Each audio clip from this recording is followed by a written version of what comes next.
In this session, we are going to discuss learner characteristics. Obviously, you know that this particular topic is related to the course Learning, Learner and Development. Our focus here will be on the learner, the different characteristics that become a kind of a determinant in the learning of each learner. We might have observed this. Siblings from the same family, they do differ in their learning achievements, or they do have a different, or they do excel in different kinds of learning. And students who study in the same school or taught by the same teacher, they also show characteristically different cognitive development and characteristically different achievement. So that we often think that even if the same environment or even if taught by the same teacher, why do we differ in our achievements, or why do we differ in our cognitive abilities? So in this particular session, we are going to focus on that issue, learner characteristics, which again mean we are going to discuss the different factors that affect learning. We can say that learner characteristics, or we can categorize them into like personal factors, physiological factors, or factors that are a result of the socio-cultural environment in which the particular learner lives and experiences different aspects of life. So there are different factors that may affect the learning and finally obviously the performance of each learner. So we see that there is individual difference in one's approach to learning and the learning achievement also. Learning achievement very easily you can understand if we talk about school achievement. There are different kinds of learning achievement, but if you just look at the school achievement also, it is very obvious that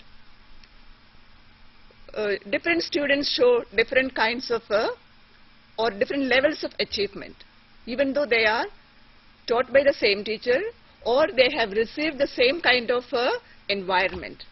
So in this particular session, we will deal with the topic in such a way that you should be able to appreciate the intricate relationship between the different factors and finally then the learning, how it takes place. To discuss this topic, we have a resource person here with us. Let me introduce the resource person to you. This is Dr. Shivani Arora from Delhi University. She has been teaching in the Delhi University since several years. She has been teaching psychology of learning, different areas in psychology of learning. So she will be today discussing, by and large she will now explain how she is going to discuss which factors she will be discussing first, whether the physiological factors or the personal factors or the socio-cultural or let's say the environmental factors. Shivani, what you would like to begin with?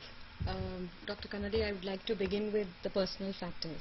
Okay. So in the personal factors, would you like to specify in the beginning itself what major factors you will be discussing?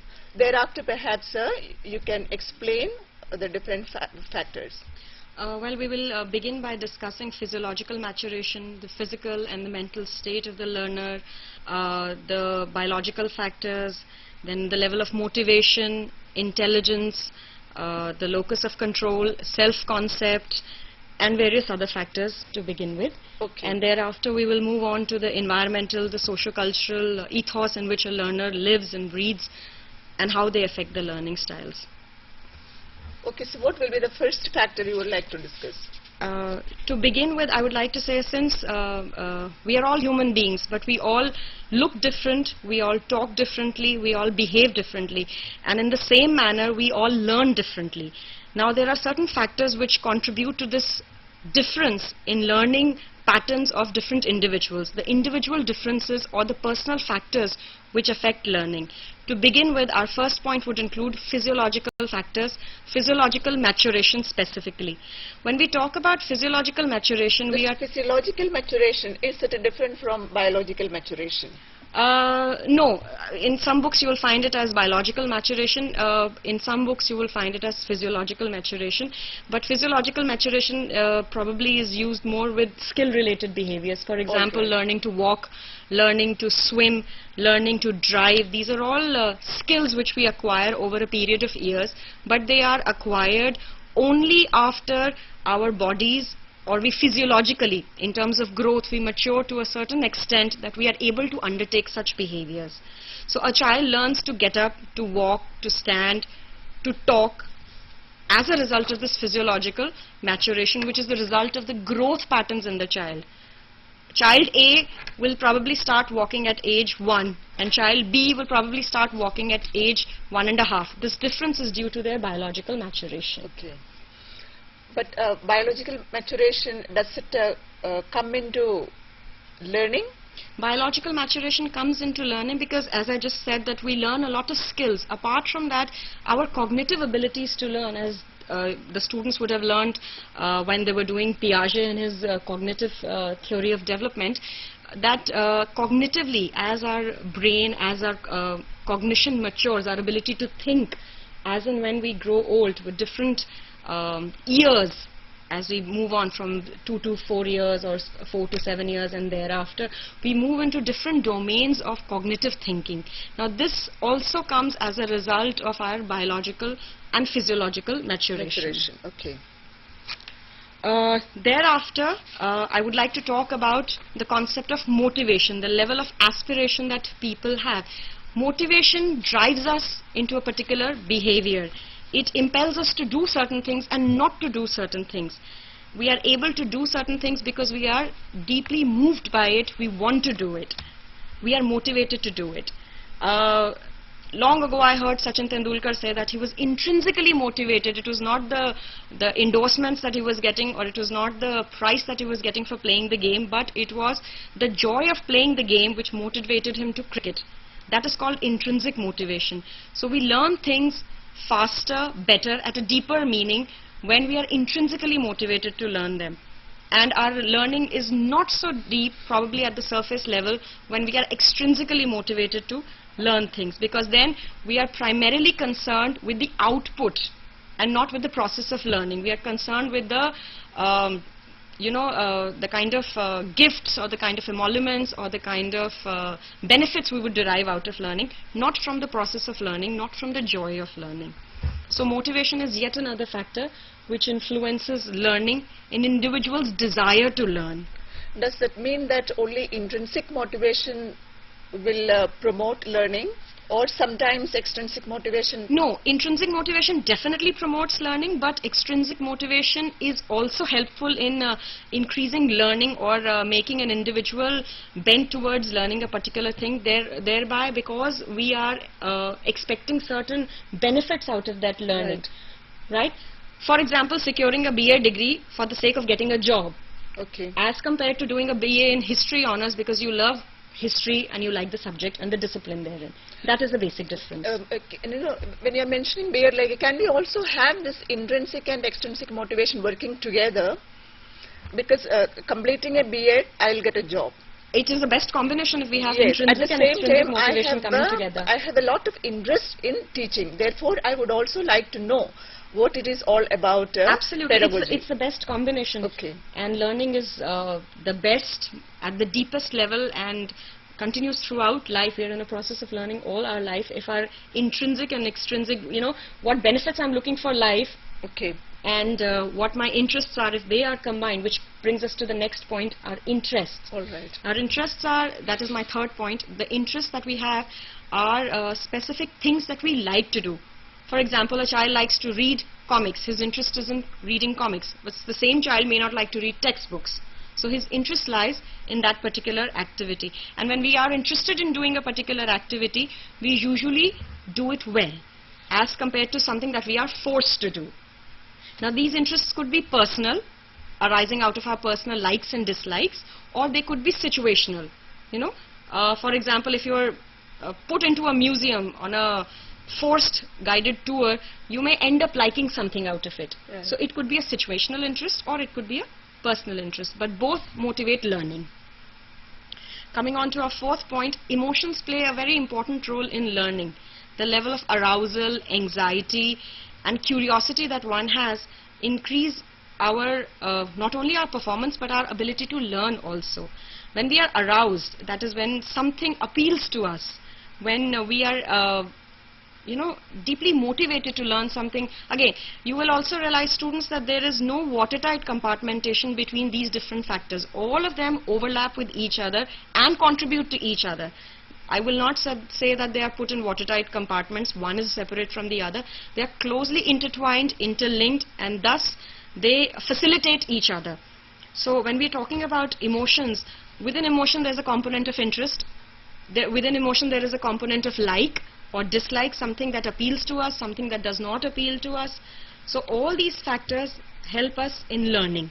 Something that we like, or things which are pleasant or favorable to us, we are more inclined to learn them.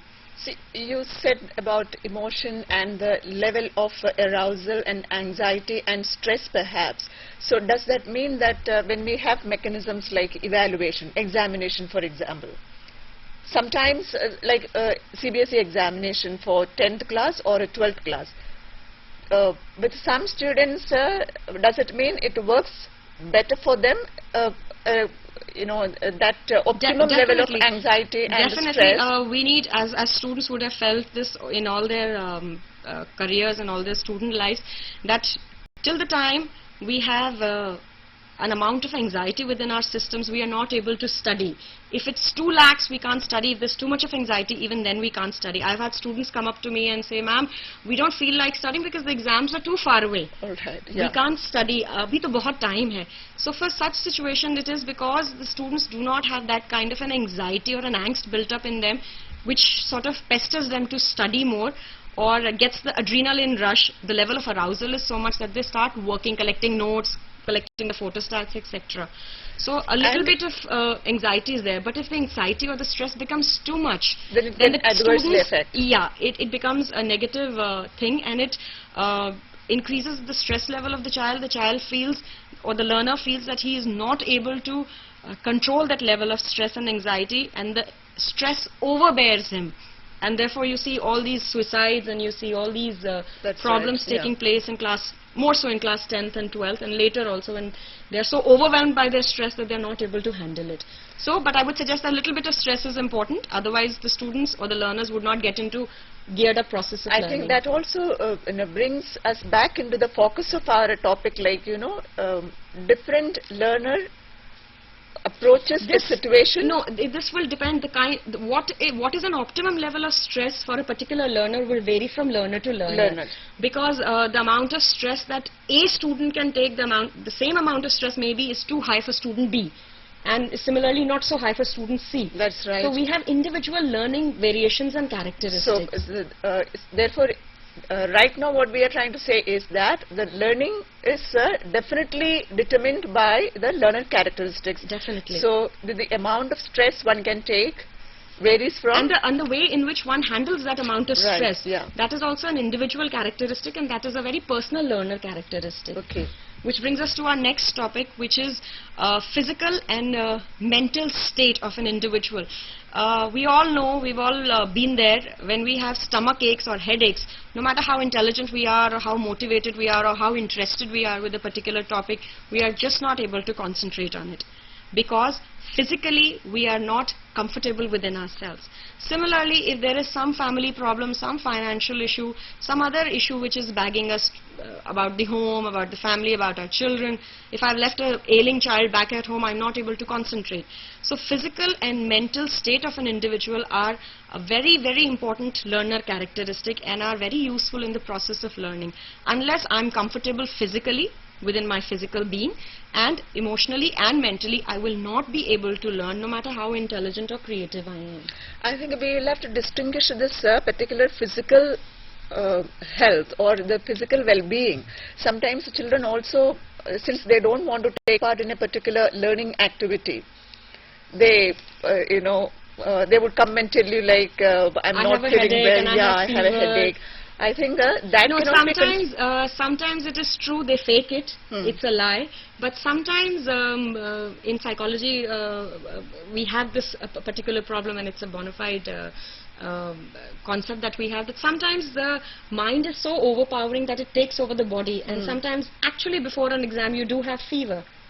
And if your mother allows you not to take that exam, I'm sure you'll have it again when the next time you have an exam. That's right. So then how will you call it as a learner characteristic, like, now from that physical to the mental, it is slowly moving? No, this, as I was saying, it's a bona fide classified concept in psychology that we call as psychosomatic disorders, in which the psychology takes over the body, the soma. That's it. So what happens is that the individual's mind, again, the individual's mind is an extremely personal characteristic of the learner. So when the mind takes over the body is within the control. So sometimes the poor child is actually not lying. His level of stress is so high that his body reflects those symptoms, and he actually ends up having fever.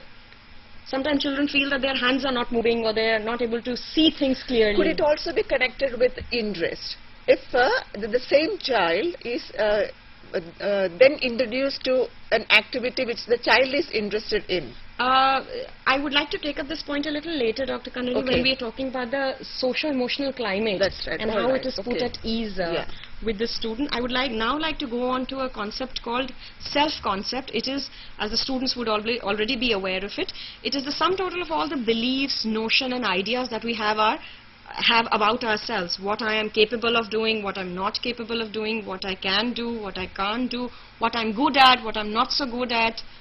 All these things. It's a sum total of all these beliefs and attitudes that we have.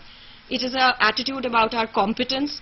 For example, each individual knows where he is good at. So every learner would know whether he is good at English, or he's good at mathematics, or at science, or whatever. So the self-concept of a learner, again a very personal factor, is the result of the environment from which we come, our child rearing practices, how our parents bring us up. Again, very personal factors related to the home, to the family.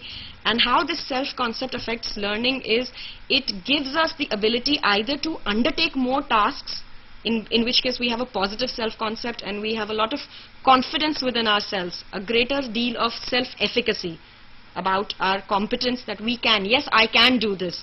Or it allows us to take one step back, in which case we have a negative self-concept, and I approach a task by saying that I am not capable of doing that. So you sort of shut your mind and say that I am not capable of learning that.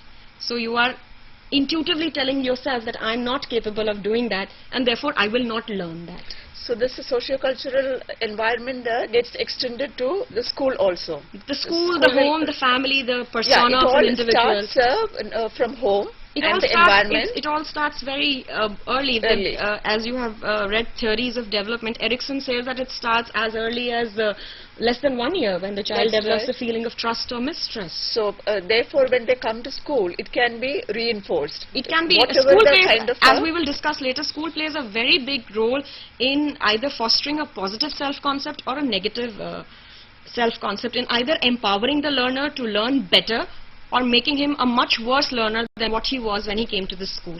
And we will see how it does. Also at this point I would like to introduce the concept of intelligence. Now everybody feels that if you are intelligent in one aspect, you will be intelligent in many other aspects also. For example, if one student is good in mathematics, he or she has to be good in English and science and drawing and art and literature. While this is not true. Intelligence, while is the ability to handle things properly, deal rationally with your environment and think abstractly, it is also domain specific. What I mean to say when I say domain specific is that it pertains to any one particular specific concept. You could be, now latest research shows that you could be very good in English but not so good in maths or science, or you could be very good in mathematics but not so good when it comes to social intelligence. So intelligence is domain specific. It is not at all general, in the sense that if you are good in mathematics, you will be good in English, which is a very common mistake that most parents and most teachers make, while it is not so. Intelligence, while is related to learning, is that it allows you to learn certain aspects faster. For example, if I have, here I am going to introduce a new word called aptitude. It is a knack of doing things. Now, if I have an aptitude, it means that further training in that particular area would enhance my skills in that area. For example, if I have a predisposition towards mathematics or towards learning music, then if further refined training is given to me within those specific areas, with my given intelligence level and my interest, I will become a very, very well-defined and a very, very highly competent and effective person within that domain. If I have an aptitude for music and I have my intelligence in that, musical intelligence, there is a common factor called musical intelligence also. If I have these two factors, then with the training given to me by competent people, I would come out to be the next Indian Idol. In fact, musical intelligence is one of the 8 multiple intelligences identified by Gardner. In fact, the new theories talk about more than 100 intelligences with different domains, as I said. I mean, we have even that kind of prodigies in our country, like Rahman. Yes, definitely. I mean, whether we talk about like Zakir Hussain. Yes, and who may not have done very well in academics or may not even have attempted. And for example, another example is Sachin Tendulkar. Definitely. Academically, Einstein was once thrown out of school. Yeah. And he is one with 165 patents. Yes. So school generally, so far, I mean, till recently, we always looked at intelligence from the school performance. No, we have not been looking at the concept of intelligence per se. We've been looking at achievement. That's how right. People are, what marks do they get? We had a tendency to connect intelligence and school achievement. We see intelligence. We call somebody who gets 80% as a very intelligent person, when that's not true. We call somebody who gets a 40% as an underachiever or a person with low intelligence. Well, that's not true. That's highly incorrect. So now it is more into multiple intelligences, meaning a person may be very intelligent musically. A person may be very intelligent in one aspect and absolutely average or below average in another aspect. That's it. And it would be completely incorrect to call such a person non-intelligent because he is not so intelligent in certain aspects. Now the thrust is that it allows us to see individual differences, which is the thrust of the program today. Learner characteristics is all about appreciating individual differences, understanding where these individual differences lie and how they can be molded or most suited in order to help an individual learn better and effectively. We now move on to our next point, which is readiness to learn. Readiness to learn means that an individual, with all the given concepts that he has, with all the given criteria, should be ready to learn. He should be ready to accept things in terms of values, in terms of the goals that he has, and he should, his goals and his values should be sacrosanct with what he is about to learn. Because in the absence of any goals or any values, all learning will go haywire, no matter how intelligent we are and how bright we are and how interested we are in a particular thing. I would call Osama bin Laden a very intelligent and a very bright man, but his learning is still not complete because of the goals that he has and about the means that he has and about the values that he has. Because learning is all gathered and geared towards a positive end and not a negative end. So our readiness to learn should be such that we have the right goals with the right values and the right aptitude, pushing us into the right direction of becoming more constructive and better learners. Okay. Last but not the least, in personal factors, I would like to discuss attention and perception. Now, no matter how well other factors are predisposed, if the minute Dr. Kannadi calls my name, I will definitely break my attention and respond to what she is saying. Now, this is called a break in attention. My span of attention will be broken if there is a loud noise outside, if somebody is calling out my name, if a new thought comes into my mind. all these things will hamper my attention, and attention is the building block of all learning. If I'm not attending to something, I will not be able to associate it, I will not be able to perceive it, and hence I will not be able to learn it. So attention is one very important component of a learner characteristic. Now some people have very short learning spans. Now here I would like to again connect it with our physiological maturation, which was the first point that we started with. Some people suffer from a disorder called attention deficit and hyperactivity disorder. These people are physiologically, their nerve structure is such that it is not so mature to carry out a long attention span of, let's say, 40 minutes or 45 minutes. So they have very short attention spells, and it's very, very difficult for a teacher or for anybody else to teach something to such children, because how will you teach something to a child who has an attention span of, let's say, 5 minutes or 10 minutes? So physiological maturation as well as all other factors, they are all intertwined, they are all interconnected. And some of these children, they will never achieve that maturation.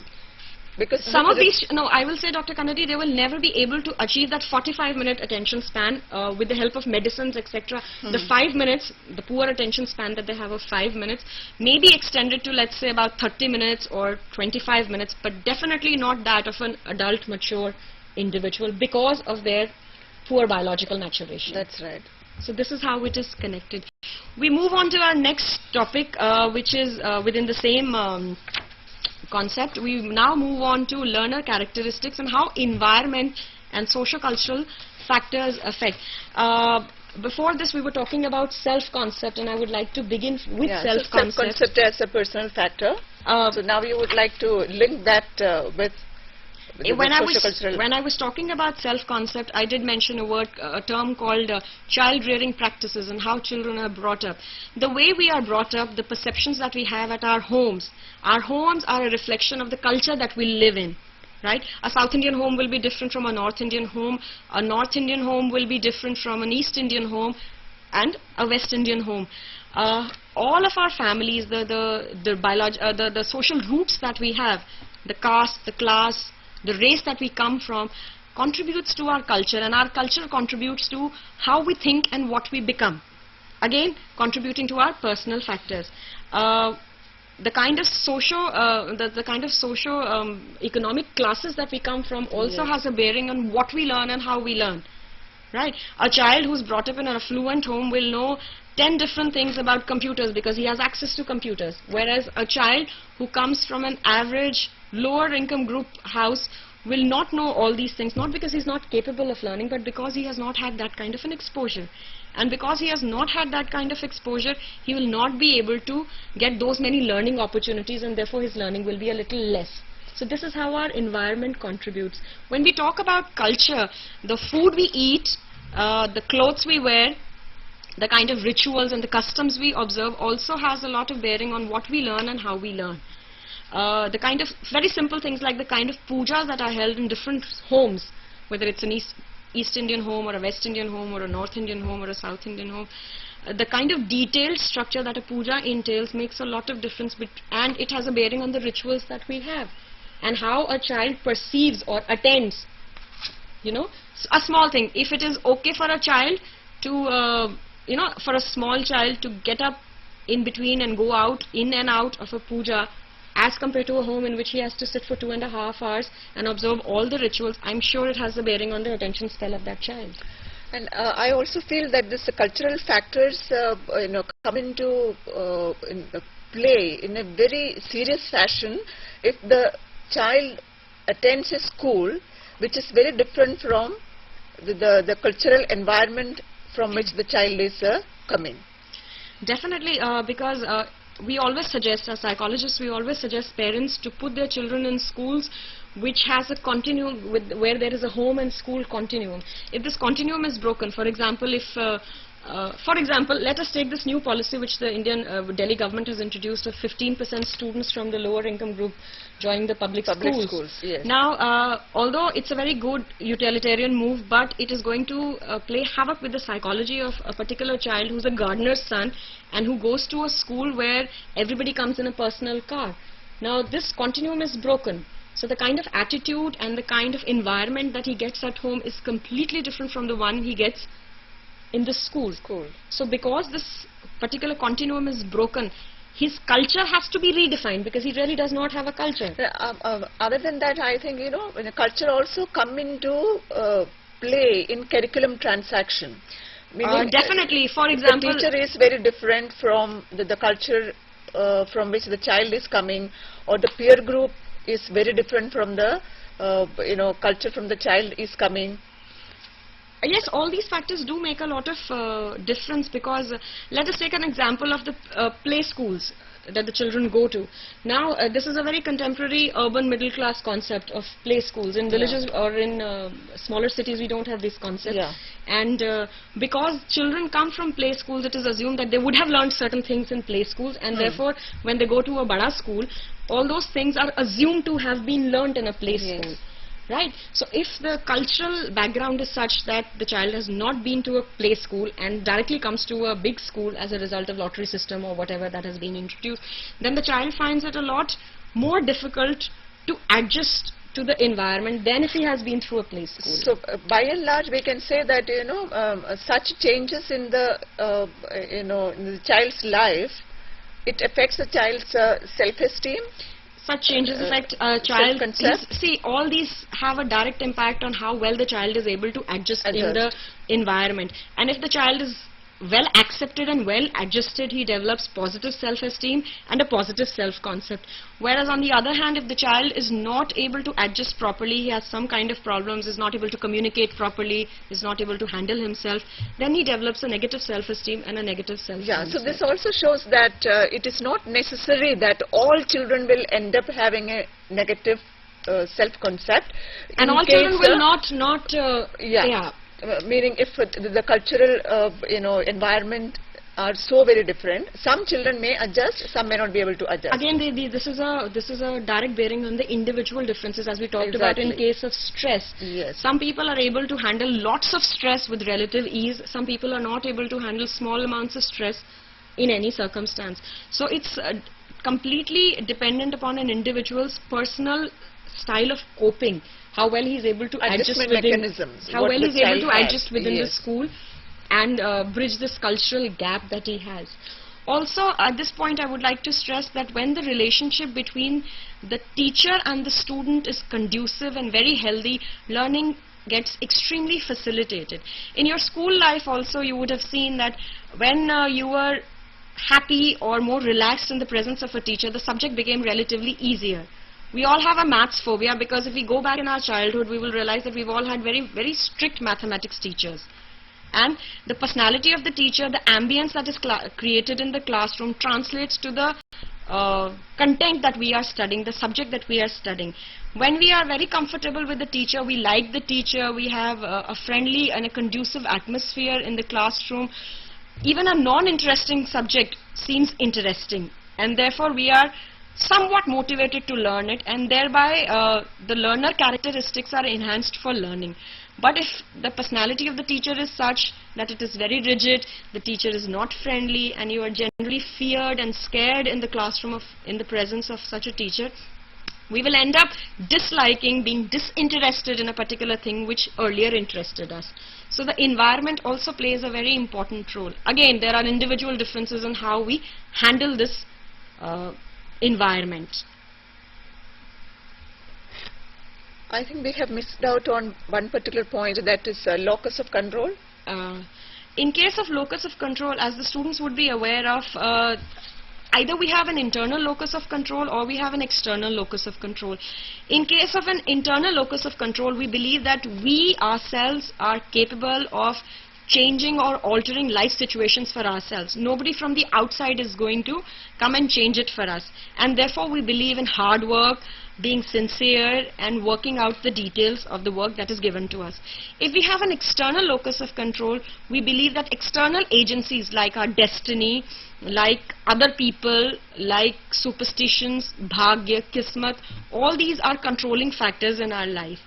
So when in case we want to learn, when we are talking about learner characteristics, if a learner has an internal locus of control, he will concentrate more on hard work, will believe in shaping his own destiny through perspiration, and if he has an extrinsic or an external locus of control, he will rely on other factors Also, I would like to connect this with self-concept and self-efficacy. Exactly, yes, yeah. And I would like to say that one's belief in one's own competence, that is self-efficacy, takes a back seat if we have an external locus of control. We feel that we are not competent. We approach a thing by saying, I am not able to do this, I am not good enough, and therefore I can't do it. So you already have a negative attitude towards it. I think we can also connect it with goals. You know, the kind of goals you set in your life. Definitely, we can connect it with the kind of goals that we have. If we have if we feel that we are capable and competent, we will definitely set higher goals for ourselves. There will be more long-term goals. You know, I would like to see myself as the CEO of a company because I feel I'm competent and capable of doing that.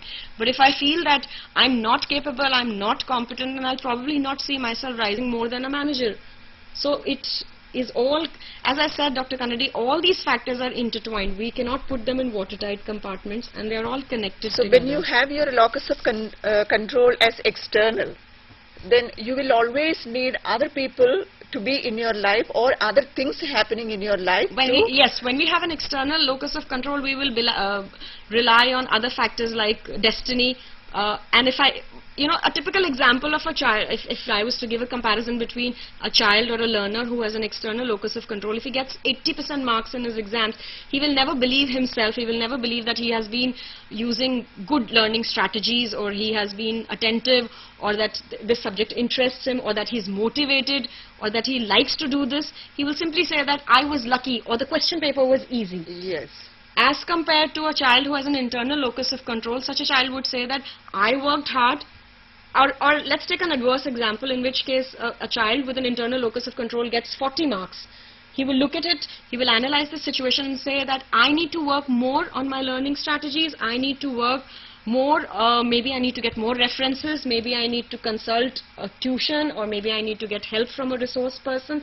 And these are the areas in which I need to work, and then there's no stopping me. So there's the difference between internal and external locus of control. Locus of control. Any other factors you would like to add? Or I would like to add a personal factor of experiences that we've had in our life. Past experiences. Yes, our experiences, here I would like to introduce another term, that our experiences either take us in a particular direction or take us away from a particular direction. They are also responsible in creating response sets, habits in which we think. Because when we are thinking in a particular, we are all products of our culture. We are all tuned to think in a particular way. So when we think in those terms, it is because we've either had luck with those past experiences, or they have been unfavorable. For example, when you I have a very interesting anecdote here. A man was once crossing a city, so he asked a person coming out of the city, how is this city? So the man said, it's horrible, it's bad, you should never go to a city. And about 50 yards ahead, he met another man who said that the city is full of nice people, you'll enjoy yourself, and it's a good city to visit, good you came here. So again, it was a description of the same city to the same person by two different people. Now these two different people had different stories to tell because of their past experiences, because of the ways they reacted to the world, and in turn the world reacted to them, and therefore their experiences were very different. In learning also, if we have learned something which has given us a concept I would now like to introduce, a positive reinforcement, we usually end up doing it over and over again, repeating it. If you go to a restaurant, you like the food, you will visit it again and again because you are positively reinforced. But if you go to a restaurant where you don't like the food, you will never visit it again. So similar is the case in terms of learning also. We tend to repeat those experiences or create those situations which have been favorable. Experiences which have been favorable, yes, and which yield positive reinforcements for us. So that we tend to repeat it. That we tend to repeat, and those which have ended up in punishments. For example, if you've crossed a red light and you've had a challan, you would definitely not repeat it. So in terms of when we now talk about it as a learner characteristic, like past experiences, something which happens in the school or something which happens at home or in the environment. This would be connected to our environmental factors in case if in the presence of a particular teacher or with a particular subject, if I have finally I have a conclusion about it that no matter how hard I work, I'm never going to succeed, I will stop trying. So this is a common case scenario in most schools. that children often start failing because they stop trying, because their past experiences have been very nasty, very bad, and that's why they don't try. The past experience can be connected with maybe a person like a teacher or somebody at home.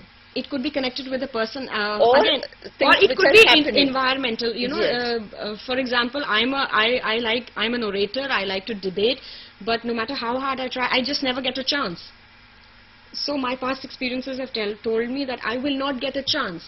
So again, my self-concept hampers because of that. My self-efficacy, my belief about my competence, because I don't have a chance to prove my competence. So I end up believing maybe I'm not all that competent, that I'm not getting a chance to do it. So all these factors affect the learning of an individual child. Now this learning could be specific to a particular subject that the child is learning. It could be specific to his own experiences in terms that he's learning something about himself, which would contribute to his self-concept. Okay. So past experiences, this is how they either increase learning or they hamper it. I think we have discussed quite a number of factors that affect learning, and our focus was on learner characteristics, meaning how each learner is different from the other learner, and the characteristics each learner possesses determines the learning that takes place. Factors like intelligence, aptitude, goals, interest, readiness and maturation, motivation, self-concept, attitudes and values, level of aspiration, socio-cultural determinants, locus of control. We have discussed all these factors, and I hope you have now understood, or rather you have now you are now able to analyze what is happening with each learner. Why do they do things in a particular fashion, or what affects their learning? So because the focus of this discussion was to enable you to appreciate the intricate relationship between different factors and how it affects learning. So our focus was on learner characteristics, and I hope you have understood what we have tried to analyze here. And I must thank Dr. Shivani for being with us and explaining the different factors affecting learning and the learner characteristics with quite a lot of examples. Dr. Shivani, thank you very much for joining us. Thank you.